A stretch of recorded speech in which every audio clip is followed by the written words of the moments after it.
c'est les tutos de Nono. Bonjour chers amis traders, aujourd'hui je voulais faire un parallèle entre les points pivots et le profil de volume par prix. Les points pivots, qu'est-ce que c'est? Eh bien en fait ce sont des éléments de niveau de prix calculés sur les bougies précédentes ou les périodes précédentes et qui permettent de déterminer potentiellement des supports et des résistances. Donc la formule de calcul que je vais faire apparaître, voilà, elle est ici. Donc pour les points pivots standards, on va utiliser les niveaux haut, bas et clôture, donc l'unité de temps précédente, pour calculer le point pivot. Donc point haut plus point bas plus clôture divisé par 3, la moyenne de ces trois valeurs-là. Ensuite, on va rajouter et retrancher au-dessus et en dessous, deux fois le point pivot moins le point haut et moins le point bas en haut et en bas. Et on va arriver finalement à une espèce de représentation. Je pense que ça va être plus simple de le faire apparaître. Oups. Par exemple, sur les points pivots journaliers. Un petit peu, donc basé sur la journée précédente, faire apparaître le point pivot, le R1 journalier, R2 journalier, R3 journalier, et pareil, S1, S comme support, R comme résistance, S1 journalier, S2 journalier, S3 journalier, et on pousse le vis souvent jusqu'à rajouter les lignes entre les deux, pile au milieu, donc middle R3 journalier qui est entre le R2 et le R3, middle R2 journalier qui est entre le R1 et le R2, bon et pareil pour le support résistance.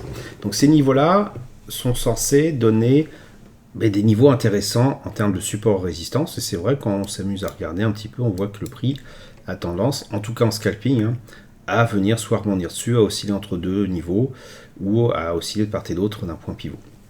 Donc ça, c'est assez intéressant. Par contre, pourquoi ça marche? Alors pourquoi je serais bien en mal de le dire, si ce n'est peut-être que les gens pratiquant cette technique-là, si tout le monde l'utilise, on a tendance à tous voir la même chose.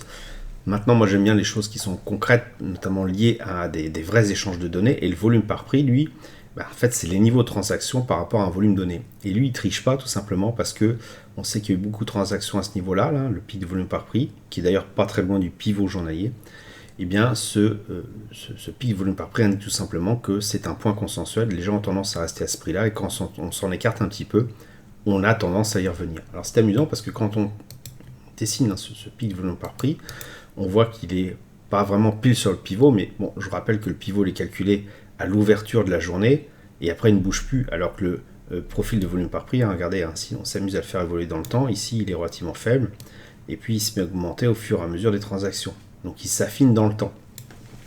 Donc je trouve que là, la valeur est relativement proche de la réalité à la fin, et donc c'est un point intéressant, le pivot, puisqu'il indique une zone intéressante de potentiellement de support à résistance, et après on va affiner et on va voir que c'est vraiment mon trait noir et pas forcément ce point pivot là qui vont être les niveaux de points consensuels, en tout cas pour cette journée là. Après, ce qui est intéressant, je ne vais pas forcément le faire pour toutes les unités de temps, mais si on fait les points pivots hebdomadaires, donc calculés sur la base de la semaine précédente, on voit qu'on a d'autres niveaux intéressants. Bon là il faut remonter un petit peu plus dans le temps pour avoir plus de données. Et on voit que certains niveaux, pas tous, j'insiste bien là-dessus, certains niveaux correspondent pas forcément à des pics de volume par prix, mais parfois à des creux. Notamment le pivot hebdomadaire sur ce graphique-là, on n'est pas très loin de ce creux de volume par prix. Je rappelle que pour moi, le creux de volume par prix, c'est un niveau très répulsif. C'est-à-dire que quand le prix il arrive dessus, c'est le cas ici, il reste jamais. Soit il est rejeté vers le bas, soit on le traverse carrément, mais on ne s'attarde pas trop sur ce niveau-là, il n'est pas consensuel, les gens l'aiment pas trop.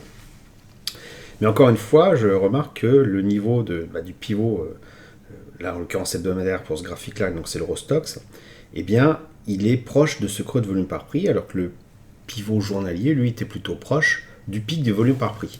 Donc les pivots ne donnent pas forcément l'information à savoir si c'est un pic ou un creux à l'avance.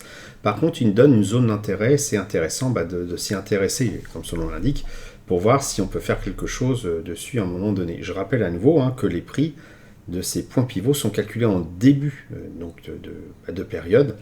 Donc la semaine, on le calcule le lundi. Dès le lundi, on sait tout le niveau pour la semaine. Voilà, on a commencé lundi. Il se trouve qu'on est lundi, donc le lundi et le journalier et semaine commencent en même temps. Mais voilà, ce niveau-là va servir pour toute la semaine. Et le journalier, demain, on aura d'autres niveaux qui seront calculés sur ce qui s'est passé, donc plus haut, plus bas et clôture. Donc je ne sais pas encore où est la clôture.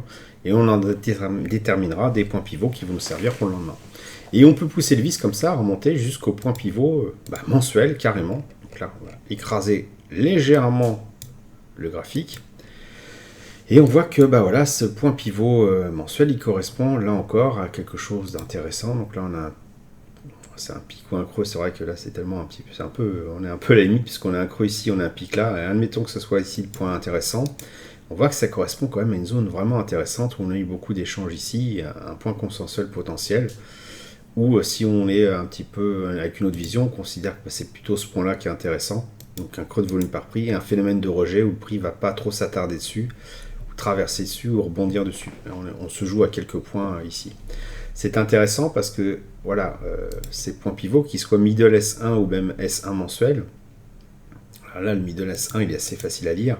On est très proche de ce pic de volume par prix qui là, pour l'occurrence, est un pic. Donc une zone intéressante, voilà. Sauf que bon, ça c'était sur la période précédente, ici on n'a pas eu trop d'échanges, mais voilà.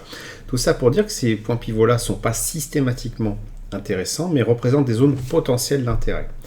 Et c'est assez bluffant de voir qu'on le calcule par une simple addition pour obtenir la valeur sur la journée à venir. Bon, maintenant moi je suis un adepte des volumes par prix, je trouve que eux, ils ne mentent pas. Mais voilà, l'intérêt que l'on a, c'est qu'on ne sait pas si le point va être un pic de volume par prix ou un creux, ou peut-être parfois même rien du tout. Hein. C'est le cas, par exemple, ici, on ne sait pas trop ce qui se passe.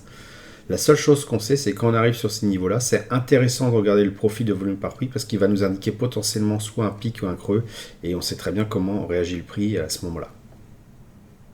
Et ça, c'est quelque chose qu'on peut reproduire sur d'autres actifs. Là, je me mets par exemple sur le DAX.